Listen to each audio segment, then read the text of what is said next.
nobody announced it. There was no press release, no emergency meeting, no warning that something fundamental had changed. But make no mistake, control over the WNBA's future didn't shift slowly. It slipped quietly in plain sight. This wasn't about a game, a stat line, or even a controversial call. It was about power, about who actually decides what matters in women's basketball, the league, the players, or the market watching from the outside. For years, the WNBA worked under an unspoken rule. No one player is bigger than the league. Collective growth always came first. That system held firm until it didn't. Because recently, one moment forced an uncomfortable realization into the open, not created by the league, not demanded by a player, but triggered by forces the WNBA no longer fully controls. And once that line was crossed, there was no going back.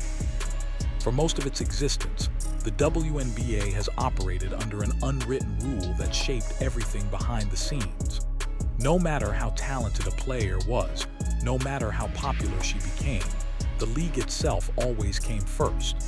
Stars were important, but they were never supposed to outgrow the system. Collective identity mattered more than individual dominance. That philosophy wasn't accidental. It was survival. For years, the league fought for stability, visibility, and basic respect. Marketing leaned into parity. Media messaging emphasized teamwork.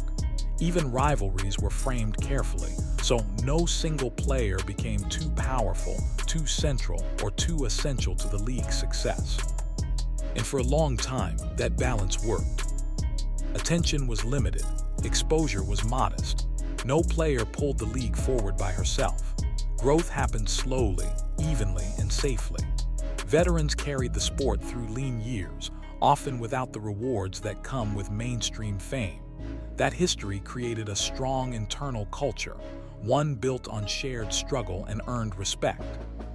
But that same structure also had a ceiling. The system was never designed to handle a player who arrived already bigger than the league's traditional ecosystem.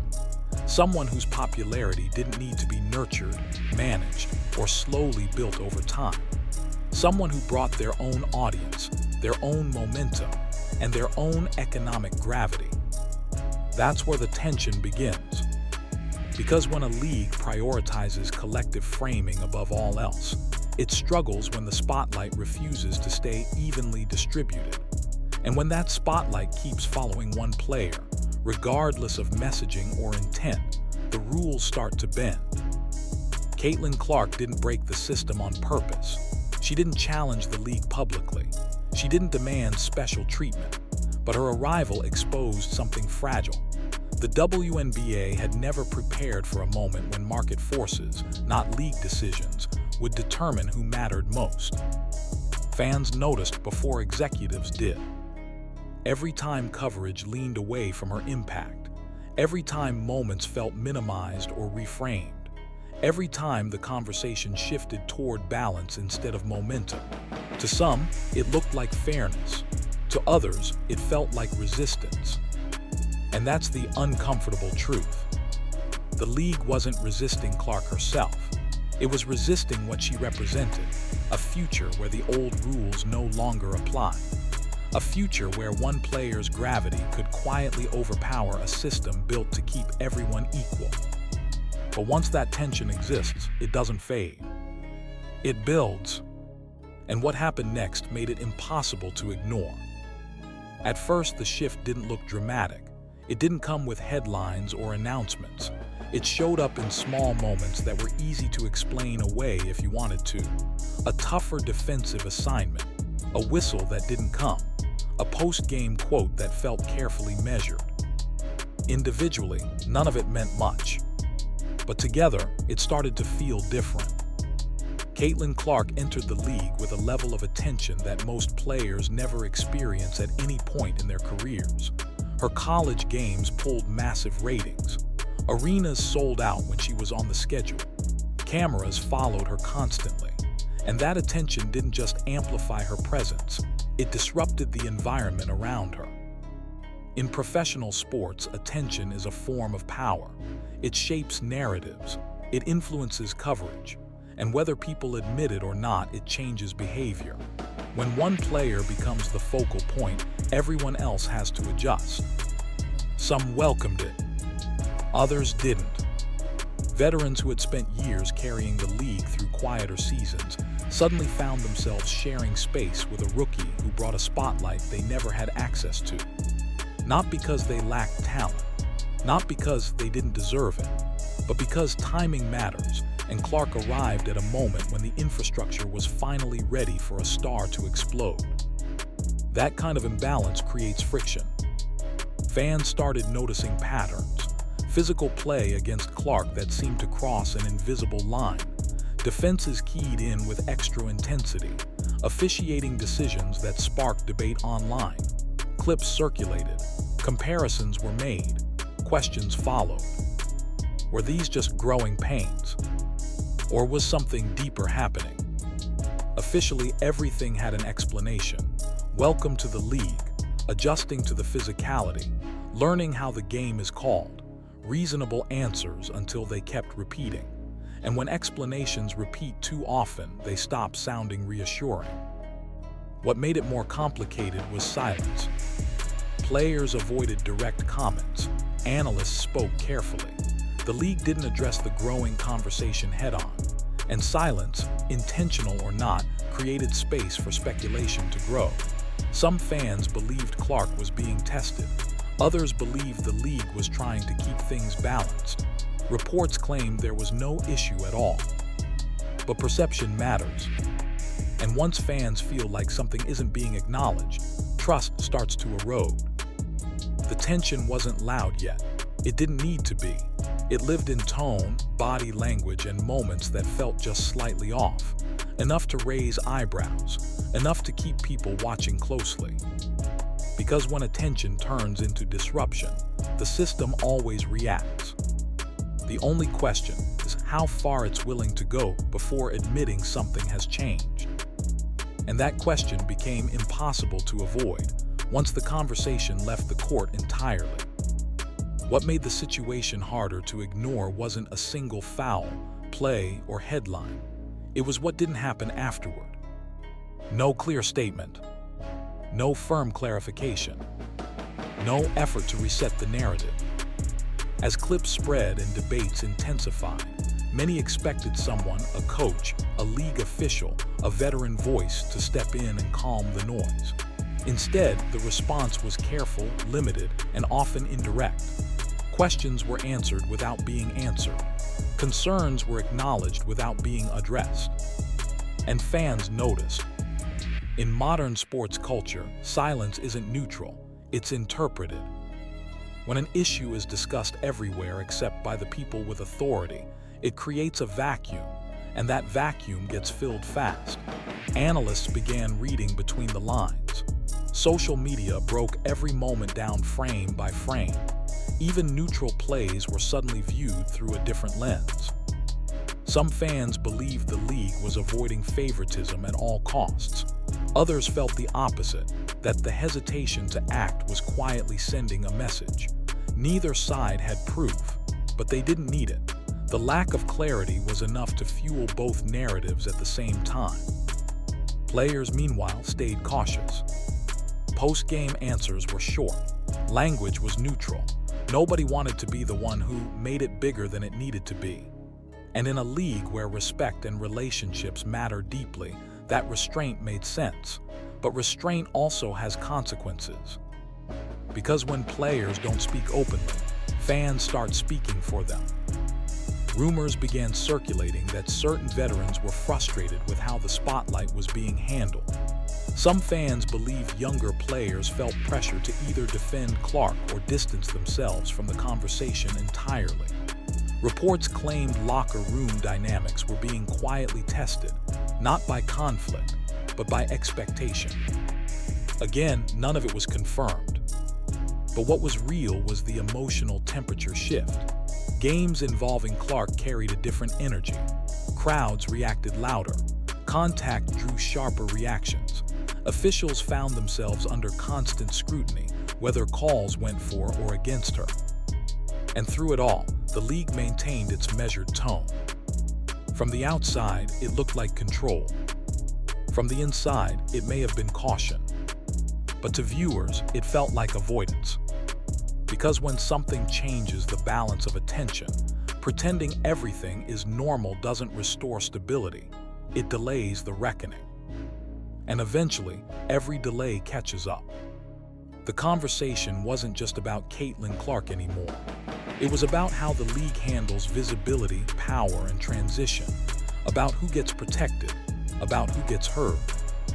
And once those questions surfaced, they didn't fade. They followed the league into every broadcast, every press conference, and every tightly contested game. Until one moment forced everyone to stop, pretending the tension wasn't there at all. At some point, the games themselves stopped being the main attraction. Instead, it was the pauses that everyone waited for.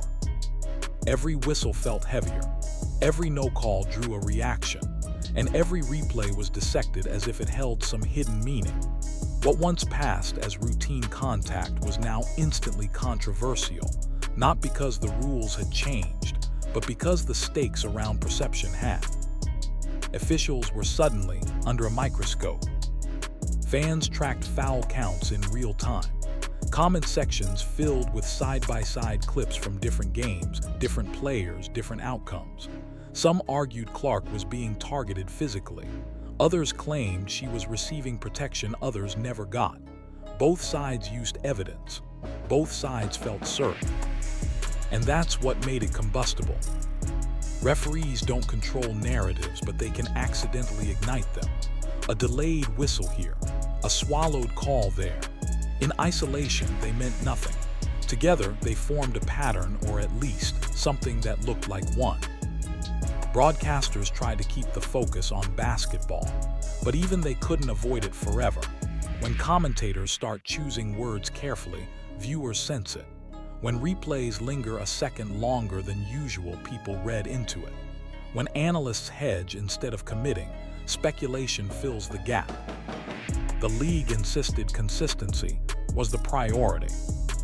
And to be fair, officiating has always been a point of debate. This wasn't new. What was new was how visibility amplified everything. With more eyes watching, every call carried more weight, not just on the scoreboard, but on the conversation surrounding the league. Some players adjusted their approach. Defenders became more cautious, unsure where the line was. Others leaned into physicality, believing the standard hadn't changed at all. That disconnect created uneven moments, stretches where the game flowed, followed by stretches where frustration boiled over. And fans felt it. Games that should have been decided by execution instead turned into arguments about fairness. Post-game discussions drifted away from box scores and toward officiating breakdowns. Even wins felt unsatisfying when the discourse overshadowed the result. Still, no clear line was drawn. No public clarification. No visible adjustment. Just continued insistence that everything was being handled internally. But when transparency doesn't match intensity, pressure builds. Because once fans believe outcomes are being shaped by something beyond play, whether that belief is true or not, trust becomes fragile. And fragile trust doesn't disappear quietly. It cracks. What began as a debate over physical play had now evolved into something larger, a question of credibility, not just for referees, but for the league's ability to manage a rapidly changing spotlight. And as that pressure mounted, it became clear this wasn't a phase. It was a turning point. And what happened next didn't come from the league office, the broadcast booth, or the rule book. It came from the players themselves. The tension didn't stay on the court for long. It followed players into interviews, into social media, and quietly into locker rooms across the league. What started as outside noise began influencing internal dynamics, not through direct confrontation, but through tone, body language, and what went unsaid. Some veterans bristled at the attention shift. Not because of one player, but because of what the spotlight represented. Years of grinding in relative obscurity suddenly felt overshadowed by a rookie-driven surge in visibility. For some, it raised uncomfortable questions about recognition, respect, and who benefits when the league finally gets attention. Others saw opportunity. Higher ratings meant leverage. More eyes meant better contracts, stronger sponsorships, and a chance to grow the game faster than ever before. But even among supporters, there was concern about balance, about whether one storyline was becoming too dominant. That split mattered, because basketball culture relies heavily on unwritten rules. How hard you play a rookie, how much space you give a shooter, how you respond to media framing. When those norms feel unsettled, friction follows. Subtle moments started standing out. Extra physical possessions, harder contests on routine shots, fewer friendly gestures after whistles. None of it crossed a clear line, but fans noticed the temperature change, and online debates exploded, dissecting every interaction as either competitive fire or targeted aggression. Players, for the most part, stayed careful with their words. Publicly, many emphasized toughness. It's a physical league. Everyone gets tested. No special treatment, safe statements, neutral ground. But the repetition itself hinted at something deeper, a need to clarify what fairness even meant anymore. Behind the scenes, according to reports, conversations were happening. Some teams addressed it directly, reminding players to stay focused on execution, not narratives. Others let it simmer, trusting professionals to regulate themselves. But silence didn't equal resolution, because narratives don't fade just because they're inconvenient. They harden.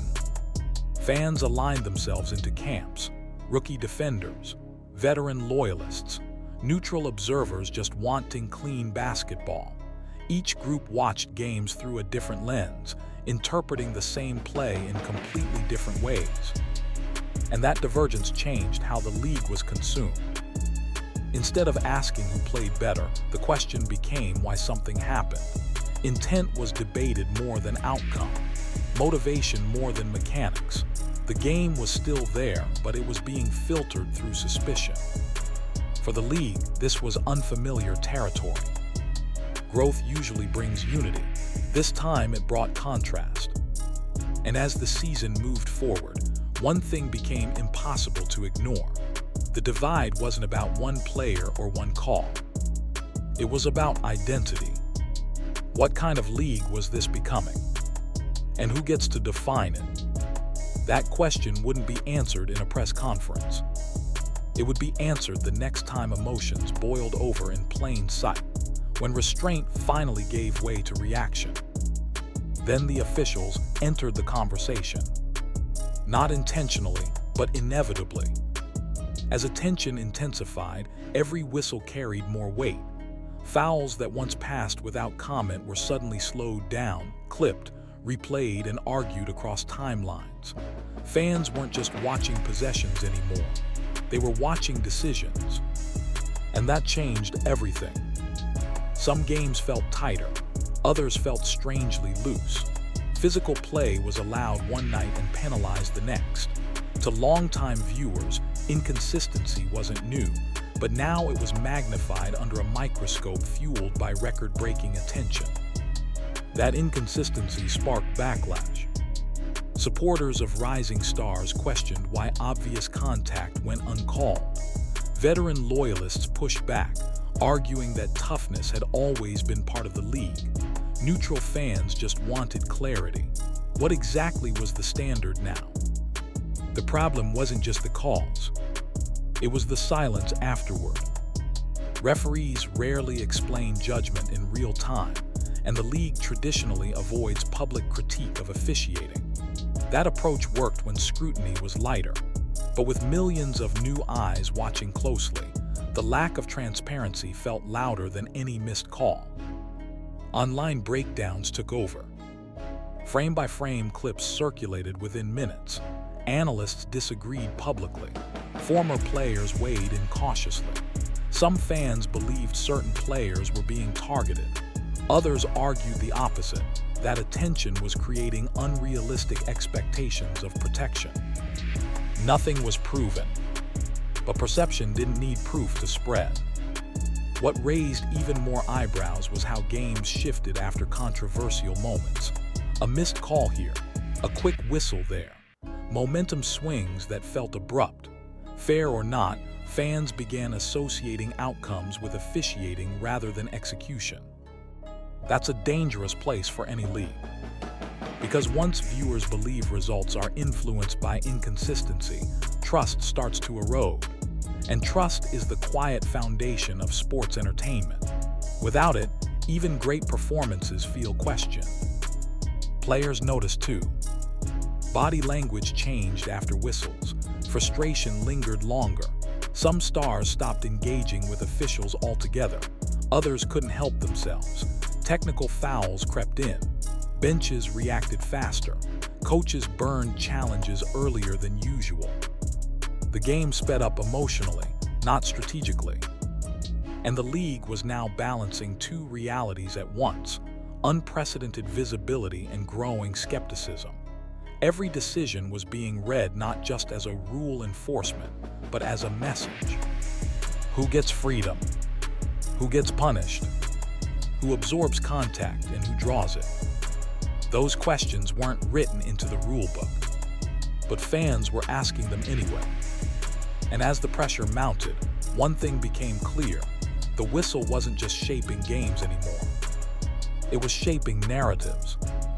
And the next moment of controversy wouldn't need to be dramatic. It just needed to be public. Then the conversation shifted, quietly at first. It wasn't about fouls, rivalries, or locker room tension anymore. It was about money. As ratings climbed and arenas filled, fans began asking a question that had been brushed aside for years: who is actually benefiting from this moment? The league was trending. Jerseys were selling. Broadcast numbers were jumping. But behind the scenes, contract structures hadn't caught up yet. And that gap didn't go unnoticed. Some players spoke carefully, choosing their words with precision. Others let frustration leak through interviews and social posts. The message was consistent, even if the tone wasn't. Visibility had arrived faster than compensation. Supporters agreed, at least in theory. But that's where the split began. Because fans didn't just see growth, they saw who was driving it. New audiences weren't discovering the league evenly. Certain games outperformed others by massive margins. Certain names moved the needle. And suddenly, a league built on collective progress was facing individual impact metrics in real time.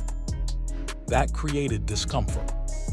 Veterans argued that today's attention rested on the foundation they built through years of underpaid seasons and limited coverage. New stars were viewed by some as beneficiaries of timing rather than sacrifice. Meanwhile, younger fans didn't care about history.